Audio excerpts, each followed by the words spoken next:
Hello friends, welcome back to my channel.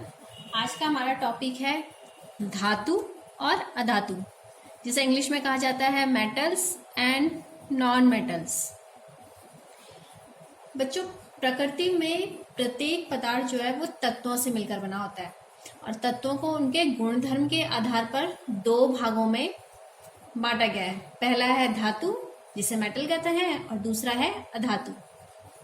सबसे पहले हम बात करते हैं धातु की। धातु अर्थात इंग्लिश में कहा जाएगा मेटल। धातु ऐसे कठोर पदार्थ हैं जो विद्युत के सुचालक होते हैं। कठोर पदार्थ अर्थात इन्हें हम आसानी से तोड़ नहीं सकते हैं, परंतु इस कठोर पदार्थ में एक अपवाद है सोडियम। सोडियम जिसे हम चाकू से आसानी से काट सकते हैं। इसके अलावा बाकी सभी धातुएं कठोर हैं और ये विद्युत की सुचालक होती है, अर्थात इनके द्वारा हम आसानी से बिजली या करंट प्रवाहित कर सकते हैं। आइए जानते हैं धातु के कुछ और अन्य गुण। पहला है धातु प्रायः ठोस होते हैं। ठोस होते हैं, परंतु इसका एक अपवाद है पारा। धातु में सभी ठोस होते हैं, परंतु ये जो पारे को छोड़ के, लेकिन पारा अर्थात जो थर्मामीटर होता है, जो जिससे हम क्या नापते हैं, अपने शरीर का तापमान नापते हैं, बुखार नापते हैं, जो डॉक्टर यूज करते हैं, वो पारे के द्वारा ही नापा जाता है। दूसरा गुण है धातुओं में एक विशेष प्रकार की चमक होती है। जैसे सोना, चांदी, ये अपनी चमक लिए होते हैं, तो धातु में एक विशेष प्रकार की चमक है। तीसरा जो गुण है वो है धातु आघात वर्धनीय होते हैं। अब आघात वर्धनीय क्या होता है? अगर हम किसी चीज को पीटें, किसी चीज को हथौड़ी से पीटते हैं, तो वो क्या हो जाए, एक पतली चादर के रूप में बन जाए। जैसे कि टिन, ये इसका एक उदाहरण है, टिन। अगर हम टिन को हथौड़े से पीटते रहें तो एक पतली चादर के रूप में हो जाता है और लोग इसको घरों के छतों में उपयोग करते हैं। अगला गुण है धातुओं में तन्यता का गुण पाया जाता है। अब ये तन्यता कहा जाता है। तन्यता मतलब अगर हम कोई भी धातु है उसे हम पतले से पतले तार में क्या कर सकें, परिवर्तित कर सकें। जैसे इसका एक उदाहरण हो गया है तांबा।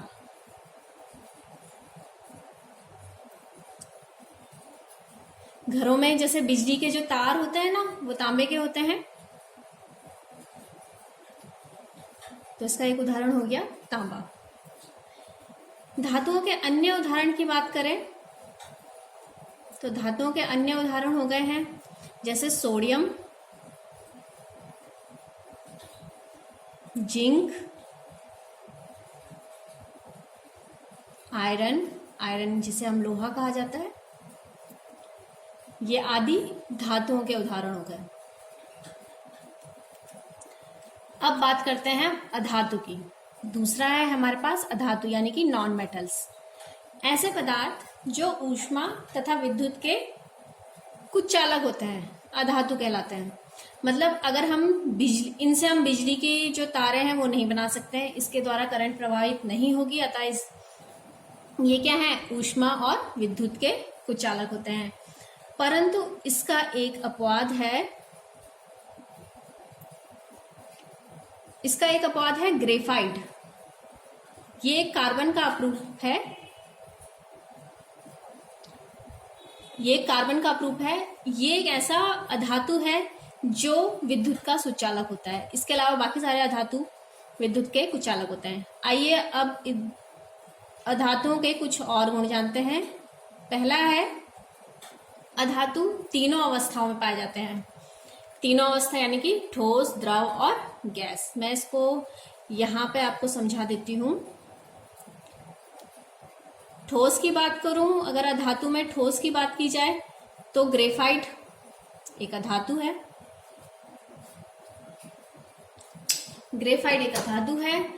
इसके बाद दूसरी अवस्था द्रव अवस्था आती है। केवल ब्रोमीन ही ऐसा अधातु है जो द्रव अवस्था में पाया जाता है।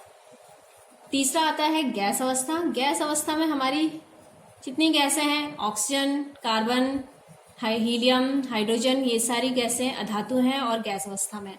तो अधातुएं क्या हुई, तीनों अवस्थाओं में पाई जाती हैं। दूसरा है हमारा गुण, अधातु मुलायम होते हैं। मुलायम कि इन्हें हम आसानी से तोड़ सकते हैं, परंतु इसका एक अपवाद है हीरा। हीरा सबसे कठोर अधातु है, इसे हम आसानी से नहीं तोड़ सकते हैं। अगला गुण है, अधातु में धातु की तरह चमक नहीं होती। जैसे सोना, चांदी, ये सब धातुएं हैं, जैसे उनमें चमक होती है, इनमें अधातुओं में चमक नहीं होती है। इसका बस एक अपवाद है, इसे भी मैं नीचे लिख देती हूं यहाँ पे। सी पॉइंट था हमारे पास कि अधातुओं में धातुओं की तरह चमक नहीं होती है।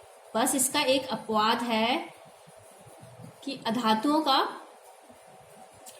आयोडीन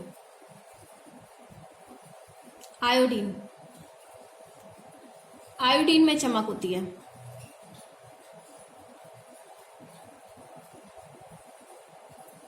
ये एक ऐसा अधातु है जिसमें चमक होती है।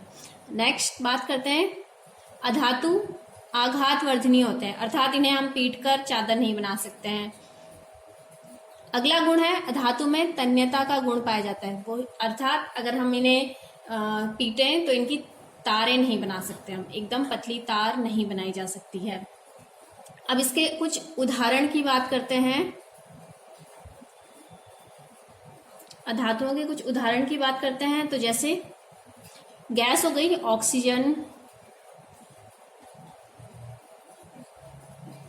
Oxygen, hydrogen